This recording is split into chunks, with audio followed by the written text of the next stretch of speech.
Hello mga pamangkin.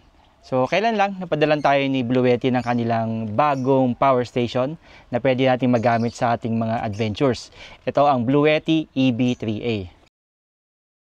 Sa ngayon, i-unbox lang muna natin siya and then gagamitin natin siya for a couple of weeks tsaka tayo gagawa ng proper review. But for now, i-unbox lang natin, tignan natin kung anong meron sa loob, ano yung mga accessories na kasama, ano yung mga plugs na available, and so on. So tara, open na natin yung box. So, it's a box in a box. So, safe yung item na dadating sa atin. So, ayan, nakalagay dito 220 to 240 volts, gray, and mukhang meron pa silang beige and blue color. Meron tayong user manual, ayan, and warranty card, certification ng quality check. Okay, ito yung unit. Before natin open yan, check pa natin kung ano meron sa loob.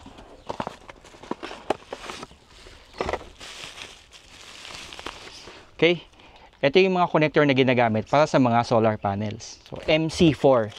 Ito yan, yung MC4. Papunta dun sa Bluetti. And then, power cable niya. So, wala na siyang power brick pa nakasama. Tapos, yun lang, yung nasa loob ng box. So, ito ang ating Bluetti EB3A. All in all, meron itong 9 outputs. So, una is yung tatlong 12 volts. So, ito yung sa cigarette lighter.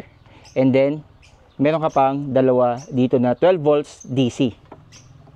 And then, dalawang USB Type A na 3 amps and isang USB Type C na 100 watts. Ang kagandahan dyan, since 100 watts yan, pwede dito yung mga power hungry na mga laptop, kaya ng mga MacBook Pro, and most importantly sa akin, yung charger ng ating DJI Air 3. Kasi ang DJI Air 3, sa mga hindi nakakaalam, hindi mo siya pwede basta-basta i-charge using mga power banks. Kailangan kasi niya 65 watts minimum. Tapos meron siya specific protocol na kailangan para makapag-charge yung power bank. So far, wala pa akong nagamit na power bank na nag-work sa ating DJI Air 3 na charger. Even though meron akong power bank na 65 watts, ang nangyayari, china-charge niya yung power bank instead yung DJI Air 3 na batteries. Bukod doon, meron pa tong dalawang AC outlets na kaya ang 600 watts at may 1,200 watts na surge. Meaning, ito yung sa mga appliances gaya ng electric fan na yung unang on mo, malakas yung konsumo ng kuryente. And then, meron tayo ditong 15 watts na wireless charger para naman sa mga phones natin na may wireless charging. Bukod sa mga outputs, meron itong dalawang inputs. Meron itong isang DC na in. Ito yung ginagamit para sa mga solar panel. Dito mo magagamit itong cable na to. So, ito, sasaksak mo yan dito. Tapos, ito namang MC4 connector para naman to sa solar panels mo. Tapos, syempre, pwede mo siyang i-charge sa outlet sa bahay. So, ayan yun. Ito naman yung gagamitin mo. And then, meron din itong built-in na ilaw. Ito naman yun. So, testing natin yan mamaya lahat. Okay. So, power on na natin siya for the first time. Hold lang itong power button. At may kita nyo, meron siyang 65% na battery capacity. By default, pag on nyo ng power station nyo, yung AC tsaka DC, hindi pa siya naka-on. Meaning, even if maglagay ako dito ng cellphone, hindi pa yan mag-charge. Until, ipipress nyo pa ng isa, yung button, and then lalabas dyan yung DC. Tapos ayan, charging na yung ating phone. Same goes din yan. So, lahat ng DC, mag-on na. Ito, at itong mga USB. Mag-on na rin yan. Ngayon, kapag gagamit naman tayo ng AC, meron tayong electric fan dito, for example.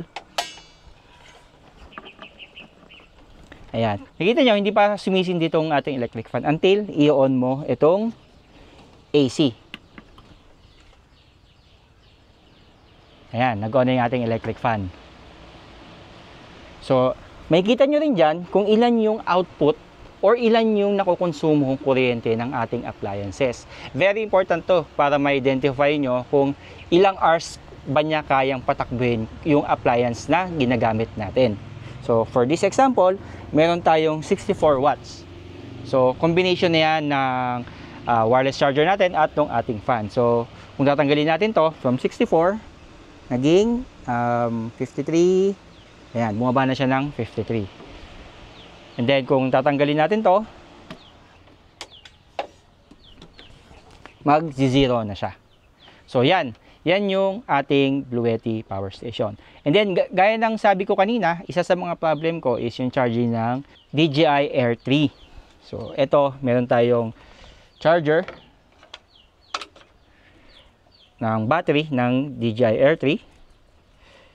Charge natin siya. Tignan natin kung i-on muna natin yung, ayan, naka-on yung DC.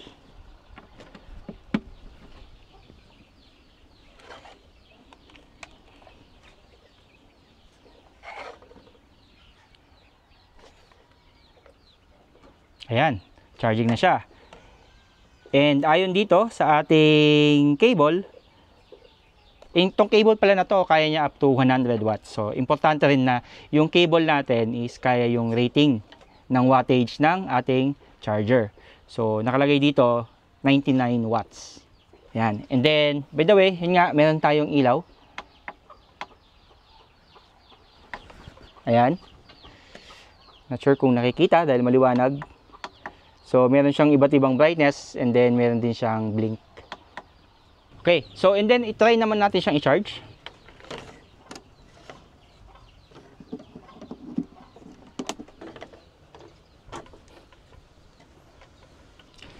So, ayan, ang charging niya is 264 watts, meaning kaya nito mag-charge in just an hour.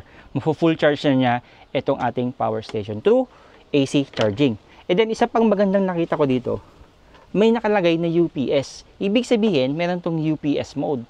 Ano ba yung difference ng meron sa walang UPS mode? Kapag may UPS mode kasi, yung power station, at may naka-plug kayo, let's say, na fan or computer nyo, directly magdodraw ng power yung computer nyo sa input. Dito mismo, diretso sa Meralco nyo or in case namin sa Tarelco nyo. Doon siya kukuha ng power. So, rather than yung appliance nyo is nagkukonsume ng battery to power itself, diretso na siyang kukuha ng power sa outlet nyo. So, hindi nyo na-discharge yung battery. Yun yung kagandahan ng UPS mode.